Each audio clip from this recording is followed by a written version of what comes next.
Hello everybody and welcome back to the second shelf and to another tag video. I've been quite the slacker with tags recently. I've done so well until after the summer, and I think the last tag I did is a month ago. So I will really have to do my best to, go through my backlist so that I don't end up carrying tags over into 2020. But anyway, today is the alphabet soup tag number 3. E is for ending.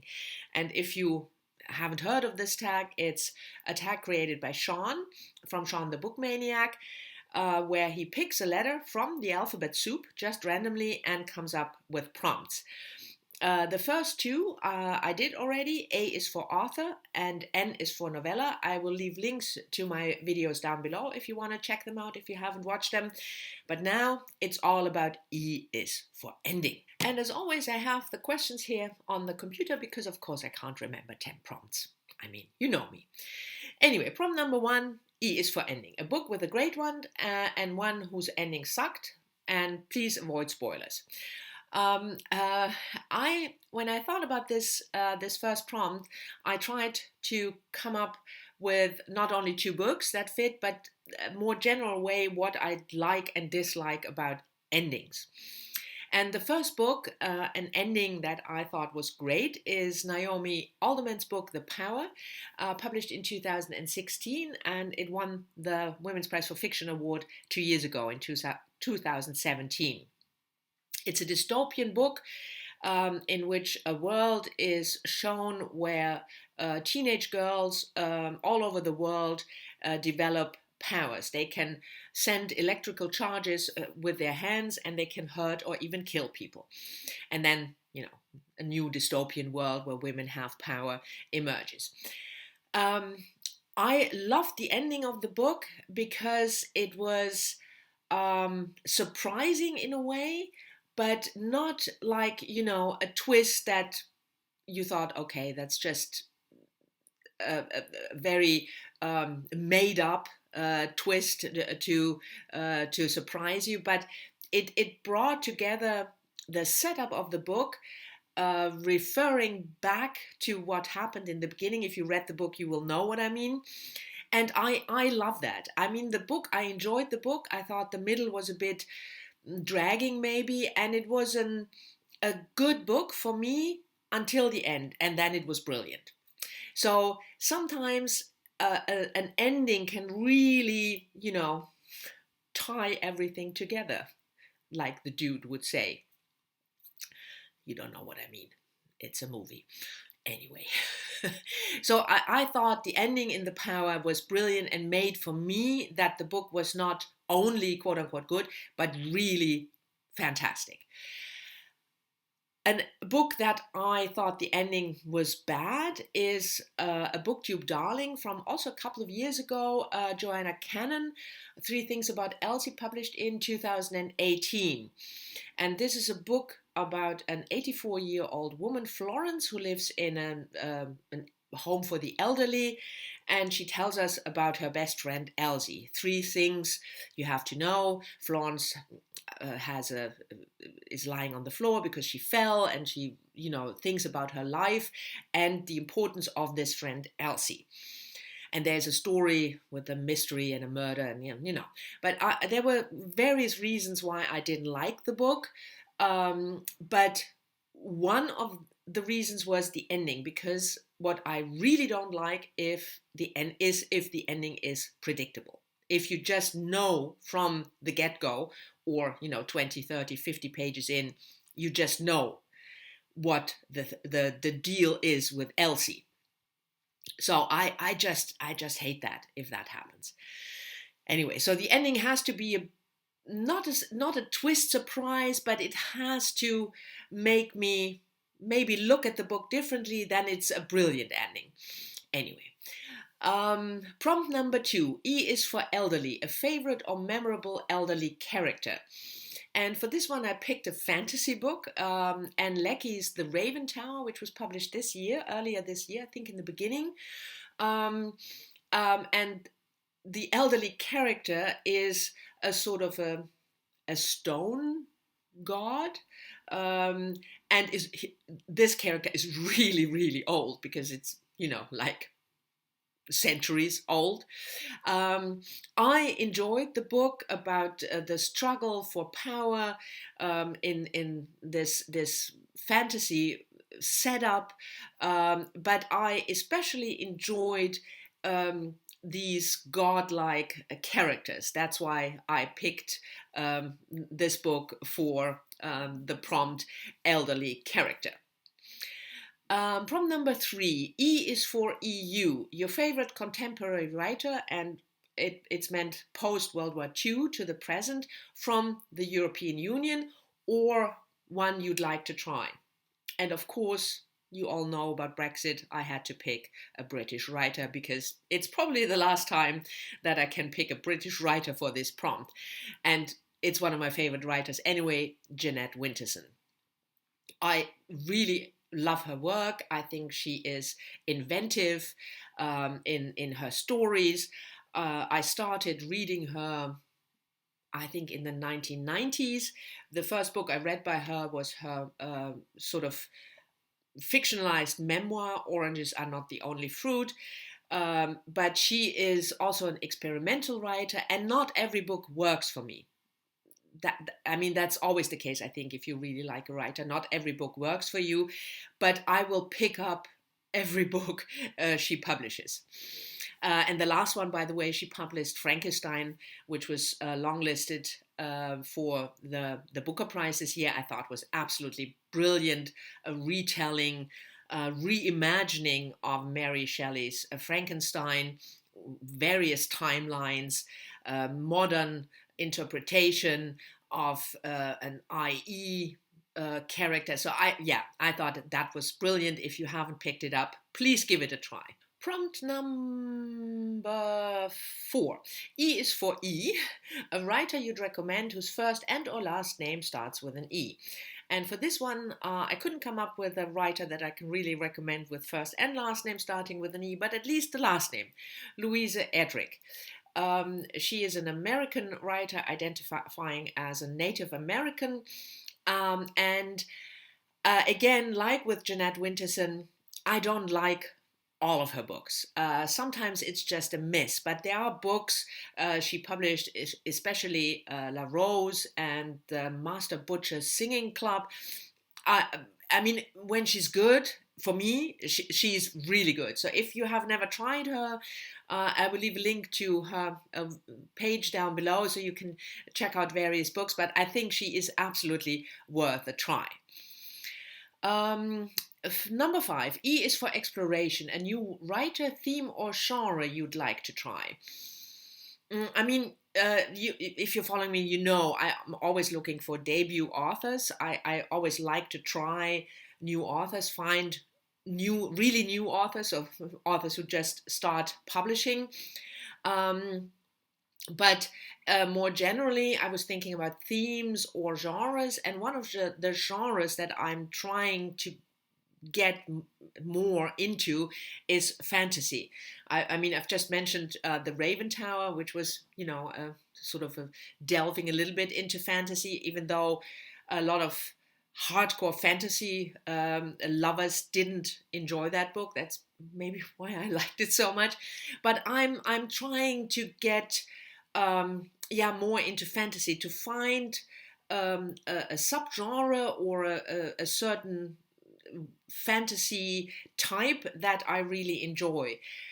I didn't like a lot of the, really well-known fantasy, Lord of the Rings.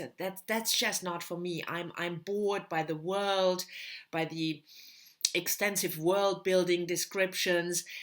I'm not into the whole knight stuff story. So I will still, I have to look for it, and I am. If you can recommend fantasy that is maybe a bit atypical, let me know down in the comments. Number 6, E is for Étude Brut, a book in which betrayal plays a central role. And of course I had to pick a spy novel. Betrayal, And even though it's not one of my favorite Kate Atkinson's book, but Transcription, published in 2018, is about betrayal. It's about the setup is in various timelines, starting during the Second World War, spying on uh, uh, National Socialists in Britain. It's set in Britain, but then has various timelines into the future up to the almost present day. Um, yeah, I mean, like I said, it was not my absolute favorite Kate Atkinson book, but it's an entertaining spy story, and there's a lot of betrayal in it, so it fits the prompt. E is for number 7. E is for exception. A book you loved or really liked in spite of, what does it say here? In spite of it containing what you most always consider a fatal flaw. So an exception to your rule. That's what you would say. And I didn't pick a fatal flaw, but a structure that I normally really don't like. And the book I want to talk about is, I think I talked about this book many times. It's Evie Wyld's All the Birds Singing, published in 2013. And I just 2 weeks ago or something, I saw that she will publish a new book at the beginning of 2020. So I'm really excited. It's the main protagonist is a woman living quite solitary on a farm. There's a bit of strange things going on with animals, but the main thing why I picked this is the structure, because the story is told backwards. So we start, so to say, in the now with this character living on this farm, and then we go back in steps, in 5-year increments or something, all the way to the sort of the beginning of the story for this woman. And that hardly ever works for me, because I think it's one of the most difficult structural setups that you can choose as an author, because a lot of times what happens is that the part in the beginning, before you go back, already tells you so much that it's not interesting what comes later. You already know too much, if you know what I mean. And Evie Wyld doesn't have this flaw. It's just brilliantly done. It's really engaging, story by story, that you go back in this woman's life without each time just telling you enough of what happened in that particular time period, but without giving too much away about the past. I think it was a brilliant book, and for that structure that I normally find most of the time doesn't work for me, it was the exception to the rule, most definitely. Number 8, E is for E, a book title with lots of E's. That was an interesting one, the lot of E's, because you think E, every book title has E's in it. I had quite a hard time finding more than 2, so I came up with one with 4 E's, and that's Diane Satterfield's The 13th Tale, published in, let me check, 2004. This is also a book that has been making the rounds ever since it has been published.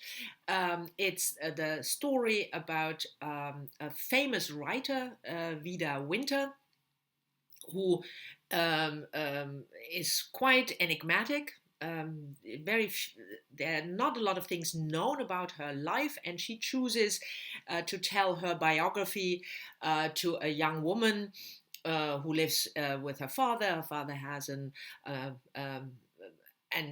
bookstore with antique books, and then the story is that relationship between these two women, the old woman and the young biographer, and step by step we learn about Vida's life. It's a bit gothic, a little bit. It has this sort of mystery or ghost, theme in it, but not too much, at least for me, because I'm not into that kind of ghost stuff. But it's really entertaining, I thought. and also heartbreaking at times, and it has a lot of ease in it. So, Diane Setterfield, The 13th Tale. Number 9, E is for Ever Present, a book you read a long time ago that had a lasting impact. And there are many books, when you are my age, there are many books you read a long time ago, but I picked one that I read when I was a really young woman, and that is Sylvia Plath's only novel, The Bell Jar, published in 1963. And I remember reading it for the first time in a German translation when I was maybe, I don't know, in my 20s.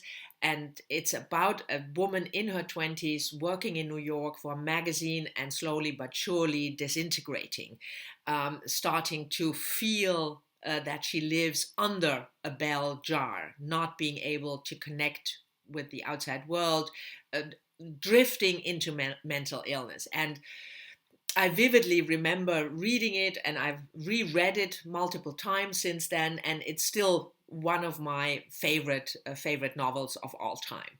If you haven't read it, please check it out. Just saying. Number 10, E is for Eliminate, a group of books you got rid of or want to, and why. Do you know me at all? Getting rid of books? I just don't. I keep them all. I made a whole video about it some time ago, about whether you are a collector or a curator when it comes to your books and bookshelves, and I'm definitely a collector. Every book that I buy, I might get rid of a book if it's really worn and I buy a new copy of it, but normally I do not get rid of books. Even if I don't like them, if I know I'm never going to reread them, I will still keep them because they are part of my reading life. So, no. E is for Eliminate. I don't eliminate. And the last prompt is 11. E is for Everyone. Tag extensively. And I will do just as the tag says. I will tag everybody. Because this tag has been going around, and I think a lot of people that I would, want to tag have been tagged already. But if you haven't, please consider yourself tagged. Tagging everyone. It's a fabulous tag with a lot of prompts that make you think about your reading. So please consider yourself not only tagged, but also do the tag. So this was it for finally another tag, the alphabet soup tag number 3. E is for ending. Can't wait for the next one that Shawn comes up with. I hope it's not an X or a Z or something, but maybe an M. I think that would be a tag that you have books in your mind with. But anyway, we'll wait and see what John comes up with. Thank you very much for watching. I hope you've enjoyed it. As always, I'm looking forward to talking to you down in the comments, and I'll see you all soon in the next one. Bye-bye.